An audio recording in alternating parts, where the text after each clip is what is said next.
कालवा सल्लागार समितीची बैठक बोलावण्यात आलेली आहे। ह्या दोन्ही जिल्ह्यातील धरणांच्या पाणी वाटपासंदर्भात या वर्षाचं नियोजन करायचं आहे आणि म्हणून त्या भागातील जे आमदार महोदय आहेत, खासदार महोदय आहेत, त्यांच्याशी विचार विनिमय करून हा आपण दरवर्षी निर्णय करतो, म्हणून आजची बैठक बोलावण्यात आलेली आहे।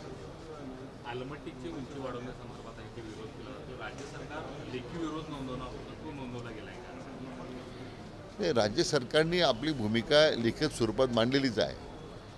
सर्वोच्च न्यायालयामध्ये आता आपण आपलं म्हणणं मांडलेलं आहे। आणखीन त्याला आता जी स्थगिती दिलेली मधल्या काळामध्ये आंध्र आणि तेलंगणाच्या विनंतीवरून, तर सरकारची कमिटमेंटच आहे की आलमट्टीची उंची वाढू द्यायची नाही, त्याला शेवटपर्यंत विरोध करायचा। कारण सांगली आणि कोल्हापूरच्या दृष्टीने हा अतिशय महत्त्वाचा प्रश्न आहे आणि म्हणून आणखीन आवश्यक जी काही कायदेशीर आपल्याला कारवाई करायची आहे ती सरकार त्या दृष्टीने आता करणार आहे। मुख्यमंत्री देवेंद्र फडणवीस यांनी एकनाथ शिंदे मुख्यमंत्री असताना ज्या आरोग्य विभागातल्या ज्या काही कामांची मंजुरी दिली त्याला स्थगिती जवळपास 3200 कोटी रुपयांची काम आहे, त्याला स्थगिती दिलेली आहे। हा दणका म्हणायचं शिंदे सरकार नाही, असं आहे की तो एक नित्याचा भाग असतो कोणत्याही प्रशासनामध्ये। आता त्या कामांना स्थगिती का दिली, पाठीमागची काय कारणं आहेत त्याची आम्हाला कल्पना नाही, परंतु मला वाटतं राज्याच्या धोरणासंदर्भात निर्णय घ्यायचे अधिकार हे सर्वस्वी मुख्यमंत्र्यांना असतात। राज्य सरकारने 100 दिवसाचा कार्यक्रम नियोजित केला आहे। या कार्यक्रमाच्या मूल्यमापनासाठी शरद पवार गटानं शॅडो कॅबिनेटची स्थापना केली आहे, शॅडो कॅबिनेट निर्मिती केली आहे आणि नव्या उमेदीनं कामाला लागा अशा सूचना पवार साहेबांनी या सगळ्या आता मला वाटतं शॅडो कॅबिनेटचे हे जे आता सध्या नाटक सुरू आहे त्यांनी कायमस्वरूपी तर शॅडोच राहायचं ठरवलेलं दिसतं। त्यामुळे त्यांच्या फार नवीन उभारी घेणं वगैरे हे आता ठीक आहे, आता त्यांची उभारी संपलेली आहे, त्यांचा आत्मविश्वास त्यांनी गमावलेला आहे, राज्यातल्या जनतेने त्यांना नाकारलेला आहे। त्यामुळे त्यांच्या अशा कोणत्या प्रयत्नाबद्दल आम्हाला काही कुठल्या प्रकारचं माझ्या दृष्टीने त्याला फार महत्त्व द्यायची गरज नाही आहे। सरकार हे मंत्री कोकाटे यांना वाचवत आहे अशा पद्धतीची टीका संजय राऊतांनी केली, काय नेमकं याच्यात? मला वाटतं 30 वर्षापूर्वी एक प्रकरण होतं त्यांच्या आणि त्यांच्या बंधूबद्दलचं, त्याच्यात एक कोर्टाने काही निष्कर्ष लावलेले आहेत। त्याला आता जिल्हा न्यायालयामध्ये स्थगिती मिळालेली आहे। आता कायदेशीर प्रक्रिया सुरू असते। आता तो अंतिमतः जो कायदेशीर जो कोर्टाचा निकाल होईल त्याच्या अगोदरच आता राजीनामे दिले पाहिजे वगैरे, का आता विरोधकाकडे आणि कुठलं काम आता शिल्लक नाही आहे दुर्दैवानं। त्यांच्या दुर्दैवानं राज्याच्या जनतेनं त्यांना विरोधी पक्ष नेत्याचं पद इतकंसुद्धा आमदार निवडून दिलेलं नाही आहेत। त्याच्या आता स्वतःच्या अस्तित्वाची धडपड सुरू आहे विरोधी पक्षाची, असे बेतरारोप करत राहतात। हां,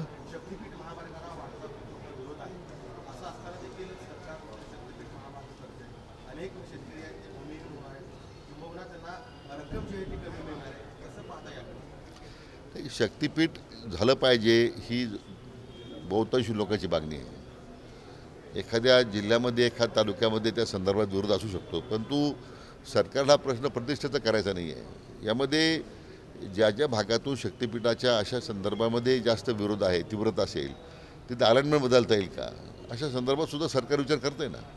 मला वाटतं की माननीय मुख्यमंत्री महोदय या बाबतीमध्ये अतिशय संवेदनशील आहे आणि लोकांच्या इच्छेविरुद्ध लोकांचा विरोध डावलून काही करण्याची भूमिका त्यांची अजिबात नाही आहे।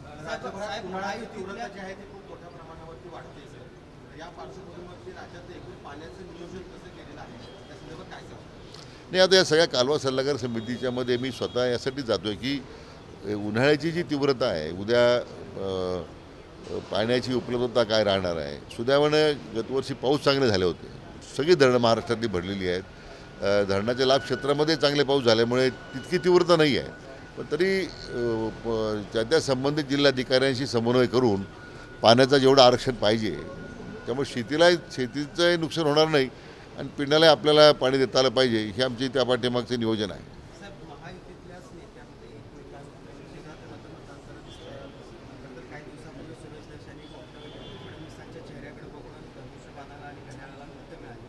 अजितदादांनी इशारा दिला की जर युती टिकवायची असेल तर अशा पद्धतीचं वक्तव्य टाळा असा इशारा त्यांनी दिलेला आहे। नाही, असं आहे की आता मला माहीत नाही कोण कसं काय वक्तव्य करतं आहे, तर ते प्रत्येकाने एक आचारसंहिता पाळण्याची आवश्यकता आहे. आपण जेव्हा महायुतीमध्ये काम करतो तर मला वाटतं ही बंधनं, माझं व्यक्तिगत मत आहे की बंधनं प्रत्येकाने पाळली पाहिजेत. आपल्याला काही त्या संदर्भात आपल्या स्वतः काही मतं असतील तर ते आपल्या नेत्याकडे मांडावी, त्यांनी नेत्याशी चर्चा करावी. पण जाहीरपणे अशा प्रकारची मतं मांडणं मला वाटतं लोकांनी टाळलं पाहिजे, महायुतीच्या नेत्याने टाळलं पाहिजे, असं माझं व्यक्तिगत मत आहे. काळामाडी धरणासंदर्भात आज काय बैठकीत चर्चा झाली का? काळामाडी धरणाची गळती काढणं आता गरजेचं आहे आणि त्या संदर्भात आज काय चर्चा झाली?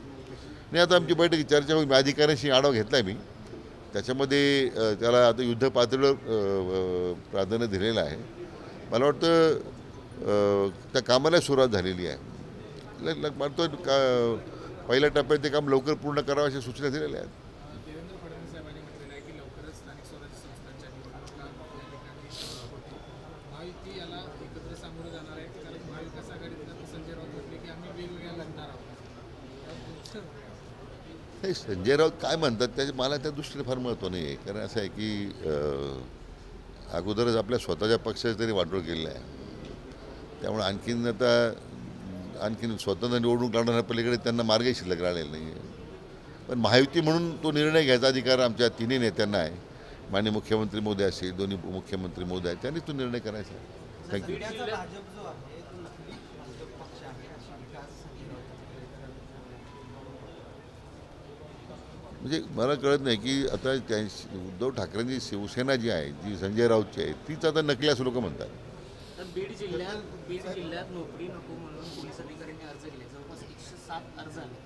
मुलांचं शिक्षण नाही, मला त्याची कल्पना नाही. म्हणजे मग तो माझा विषय, मला त्याची कल्पना नाही आहे.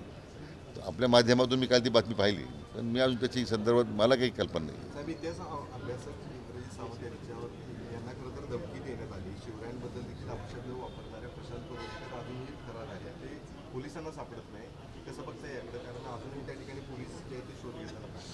नाही, तो अतिशय गंभीर बाब आहे. ती शिवरायांचा अवमान करणं याबद्दल तर त्यांना क्षमाच नाही आहे. आता खरं म्हणजे तो कुठं फरार झाला आहे, कुठं गेला तरी मातीतून म्हणजे त्याला खांदून आपण त्याला बाहेर काढू आपण, ती अडचण नाही आहे. शेवटी किती दिवस पळणार आहे तो? या महाराष्ट्रात शिवरायांचे मावळे एवढे सक्षम आहेत, त्याला धरून आणल्याशिवाय राहणार नाही. पहिल्यांदा त्यांनी दावा केला होता की माझा नंबर तो वापरला गेला आणि मग मी तो नव्हे अशा पद्धतीची भूमिका घेतली. मात्र नागपूर पोलिसांनी तो तपास केला, जो CDR काढला, त्यामध्ये प्रशांत कोरटकरचाच नंबर हे सगळे कॉल झाले. असं आहे की तो ज्या अर्थी फरार आहे, जर ते म्हणणं मी दोषी नाही आहे, तर फरार काय तो? पोलिसांकडे त्यांनी समर्पण केलं पाहिजे. ज्या अर्थी त्यांनी हे सगळा गंभीर गुन्हा केलेला आहे म्हणून तो फरार आहे, कारवाई होईल.